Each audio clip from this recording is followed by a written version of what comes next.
The first thing you notice isn't the water, or the soap, or even the car. It's the silence. A quiet street at dawn, the hum of a distant train, the soft click of a hose being connected, and a person bowing slightly not to anyone else, but almost to the task itself. In Japan, washing a car is never just about removing dirt.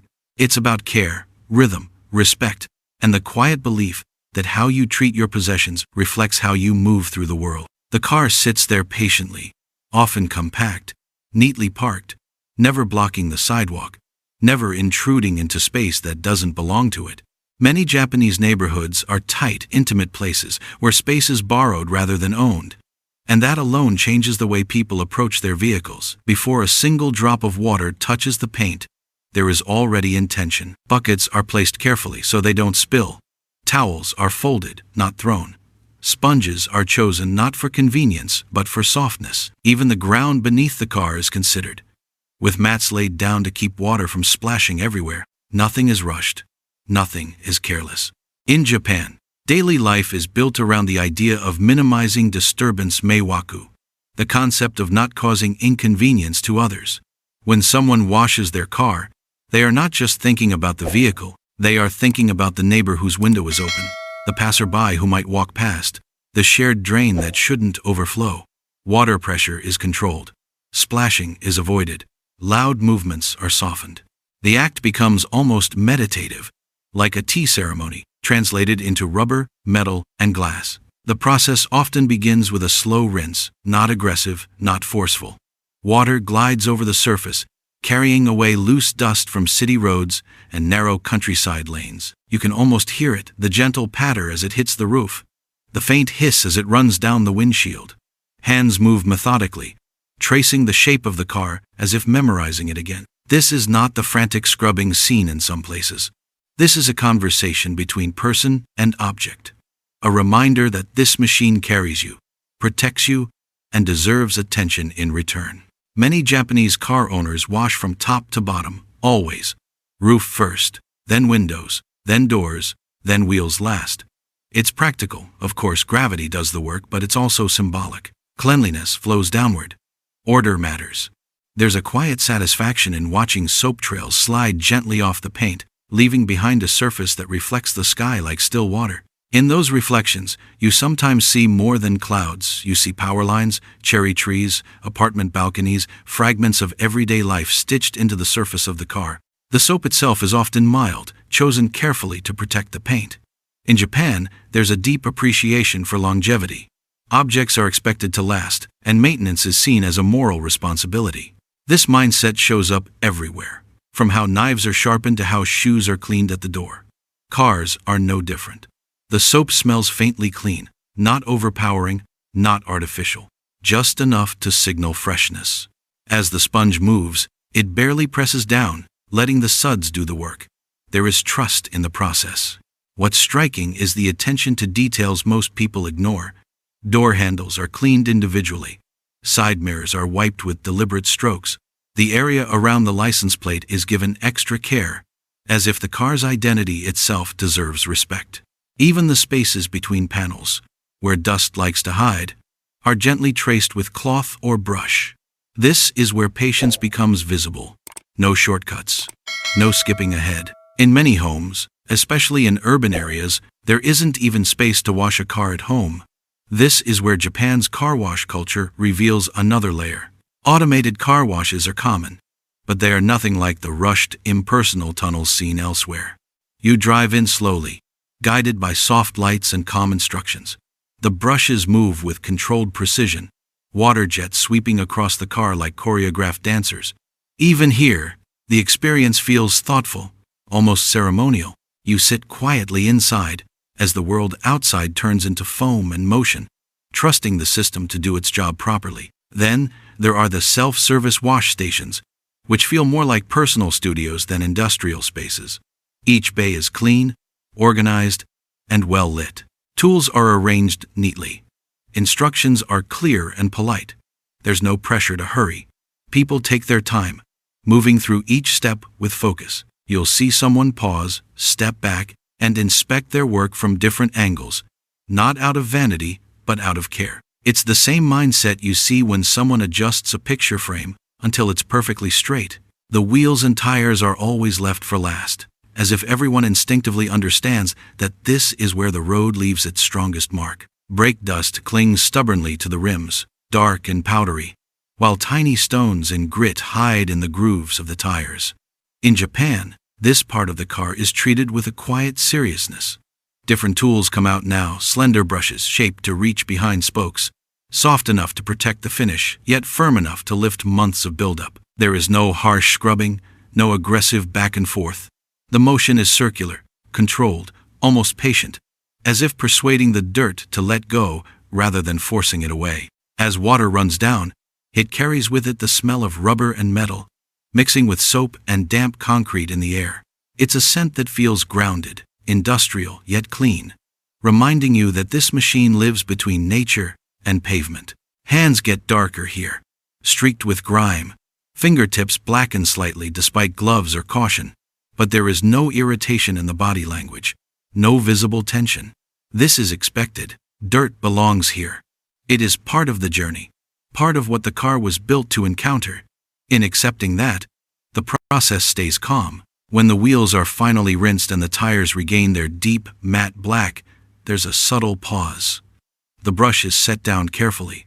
The hose is adjusted. Hands are rinsed slowly under running water, fingers rubbing together until the residue is gone. Towels are wrung out with both hands, twisted just enough to remove excess water without damaging the fibers. Nothing is tossed aside. Every tool is acknowledged, then returned to its place, as if closing a conversation. Drying follows immediately. And here, the mood changes slightly. This is no longer about removing dirt, it's about finishing properly. In Japan, leaving water to dry on its own is considered incomplete, almost careless. Water spots are tiny reminders of a job abandoned too early. Microfiber towels are unfolded deliberately, corners aligned, surfaces smoothed with the palms before they touch the car. Long, even strokes follow the natural lines of the body, never hurried, never random. There's a faint sound, a soft whisper as fabric glides over paint that becomes almost rhythmic, like breathing. Windows are dried from edge to edge, attention paid to the corners where water likes to hide. Side mirrors are wiped, checked, then wiped again from a different angle. The trunk, the hood, the roof are revisited, one by one, not because they were forgotten, but because certainty matters. The person moves around the car slowly, circling it, lowering their head slightly to catch reflections and light distortions that might reveal mist droplets. This stage feels less like cleaning and more like closing a chapter, sealing effort into something complete. Often, though not always, waxing comes next. It's never dramatic. No thick layers, no exaggerated shine. The wax is applied thinly, spread carefully with small, overlapping motions. The car is left to rest for a moment as the wax hazes, as if given time to absorb protection. When buffing begins, the cloth moves gently, lifting the residue and revealing depth rather than glare. The paint doesn't scream for attention. It holds light quietly, like polished stone or still water. The car looks healthy, cared for, ready to meet rain, dust, pollen, and the slow passage of time. In Japan, shine is not a performance. It is reassurance. What makes this ritual truly distinctive is how seamlessly it blends into daily life. Car washing isn't a special event reserved for weekends or free days. It happens early in the morning before work, or late in the afternoon, as the sun lowers and shadows stretch across narrow streets. The timing respects the neighborhood, no loud movements, no unnecessary noise. Sometimes children stand nearby, watching silently. They aren't given instructions. No one explains what each step means. They learn through observation how tools are handled with care, how water is used thoughtfully, how patience shapes the outcome. These lessons settle in quietly, without ceremony. There is also an emotional layer woven into the process. In a country structured around trains, stations, and precise schedules, owning and driving a car represents a different kind of freedom. For many, it's personal space on wheels, a place of solitude between obligations. Washing it becomes an act of respect toward that freedom. It's a way of saying thank you for the late nights, the long drives, the quiet moments behind the wheel. Even when the next trip is small, just a short drive through familiar streets or a stop at the grocery store, the car is prepared as if it matters. Because it does. The seasons leave their mark as well, and the ritual adapts without complaint. In spring, pollen is washed away gently, knowing it can damage paint if ignored. In summer, fine dust and sudden rainstorms mean more frequent attention. Autumn brings fallen leaves and organic debris that must be cleared before they stain or clog. In winter, especially in snowy regions, salt is rinsed from the undercarriage with particular care. Hands cold, breath visible in the air. Over time, the car becomes a kind of calendar, its cleanliness reflecting the rhythm of the year. And what's most remarkable is that none of this feels excessive to the people doing it. It feels normal. Washing a car isn't framed as a burden or a task to get through quickly. It's maintenance, the same as brushing your teeth or sweeping your entryway. It's an extension of a cultural relationship with cleanliness that goes far beyond appearances. In Japan, clean spaces are believed to support calm minds. Order outside creates space for order within. Even after everything is done, there is one final moment. The person steps back, towel resting loosely in their hands, and looks. Not with pride, exactly, but with quiet confirmation. The car sits there, clean and reflective, not standing out, not demanding attention, but fitting naturally into its surroundings. There is no dramatic reveal, no celebration, just a sense that something has been completed properly. The hose is coiled neatly. Buckets are emptied and stored. The space returns to how it was before, as if nothing happened except something did. And that's the lesson hidden in something as simple as washing a car in Japan. Care doesn't need to be loud to be meaningful. Discipline doesn't need to feel heavy. Routine, when done with intention, becomes a form of respect for objects, for others, and for yourself. In a world that constantly pushes speed and shortcuts, this quiet ritual offers another way to move through time.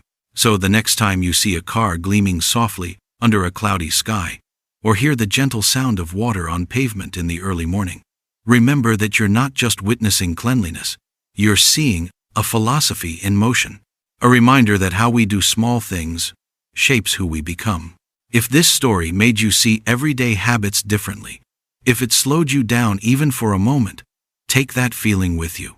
And if you want more calm, cinematic explorations of hidden routines and overlooked cultures from around the world, subscribe to the channel, like the video, and share it with someone who appreciates the quiet details of life. Because sometimes, the most powerful stories are found in the simplest acts.